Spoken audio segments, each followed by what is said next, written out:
When I finally realized Puss in Boots: The Last Wish had been released, which took me a while because I have to admit I do live under a rock, but regardless, I rushed to the theater and quite honestly had a personal little character arc in order to watch this movie. I had a lot of anxiety about going to the theater, a lot of anxiety about ordering tickets and making sure everything was going the way it should. My heart was beating, my palms were unreasonably sweaty. I was quite scared of going to watch this movie. Which is, well, fitting, as Puss had a very similar character arc, except he didn't go to the movies. What he did was kind of more grand. In the way Puss was afraid of death, I was scared of the outside world. I found this movie to be very relatable as someone with an anxiety disorder. The movie is centered around the fact that Puss is on his last life. He's died like 8 times before, I think, which is quite impressive because most of you watching this video have probably only died like never.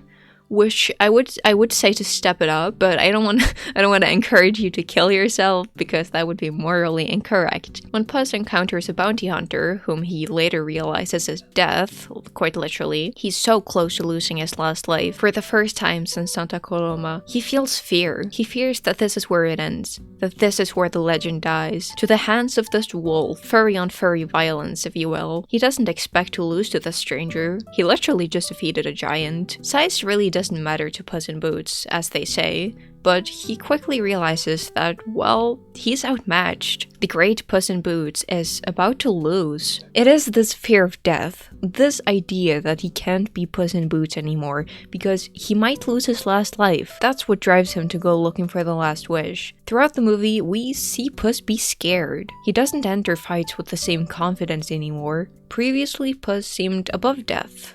He entered battles with a sense of enthusiasm, so sure he would win, but not anymore. When he hears that oh so eerie whistle, he runs. Puss runs away from his fears, which results in him running away from his friends. This scene where Puss escapes away from death and sees his team on the sidelines, calling for him. This scene where his anxiety pushes away the people he loves, that hit me hard. The scene where Puss has a panic attack and Perito calms him down hits hard enough on its own, but for me it's the fact that it doesn't end at suffering the anxiety. It affects your life. It affects your relationships. It's great when people support you and understand, but sometimes it feels like your anxiety is just too much. Sometimes there's misunderstandings.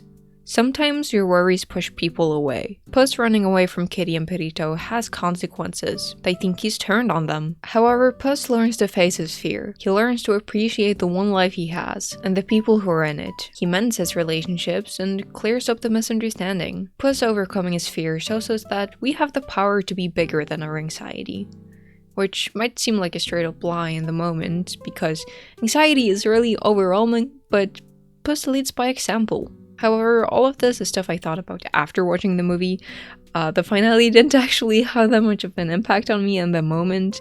I kind of struggled to apply the lessons to myself because the fear of death is something I try not to think about all that much, and, you know, it is about the fear of death, not necessarily anxiety exclusively, but I'm just applying my own experiences to the media. While watching, I was just stuck thinking about how pretty the fight between Death and Puss was, instead of taking in the messaging. Some might say I have derealization issues. I would say I'm an artist. Which leads me to what I actually want to talk about. I might have fooled you into thinking I have lots of things to say about mental illness, but really, I just like art. Fear and anxiety is portrayed in a really great way in Puss in Boots. You really see Puss's fear, you feel the anxiety in the eerie whistle, and I want to write my little love letter to the artistic expression of it. The aesthetics of Death's portrayal were so cool. I love how his eyes are completely red, contrasting with the cold, dead colors of the rest of his design. It really creates this unnatural feel, and it's very intimidating. Red continues to represent death and fear throughout the movie. For example, when Puss runs away from the cave where Death is, the walls turn red, as if he's being swallowed by fear. I love how everything around Puss turns blurry when he's having a panic attack. I really felt that. When you're breaking under the pressure of anxiety, all you can really focus on is just that. The beating of your heart, the immense, immense fear that consumes you. In general, I think this movie was artistically really beautiful. I loved everything about it. The first thing that pops out is of course the inspiration the movie took from Spider-Verse. I love Spider-Verse, if you can't tell. I'm not the first and by far not the last person to mention this, but I wanted to talk about it regardless. Since Spider-Verse, I think we've seen a shift in 3D animation. It changed what a lot of us dare expect from 3D animated movies. It opened our eyes to the stylistic possibilities, and Puss in Boots is a testament to the fact that people took notice. Animation as a medium is something that has an endless amount of potential, only limited by your own skill and creativity. If you can think of it, you can probably bring it to life. This is one of the strengths of animation. It allows you to exceed the limitations of the real world. It allows you to do things that aren't otherwise possible in a live-action work. The example that comes to mind for me is when Kitty and Puss defy gravity and dance to the sky, which is so silly, but because it's animation, it works. If you can't tell, I love animation. It's my favorite thing. The thing is, animation doesn't need to mimic reality in the way it looks.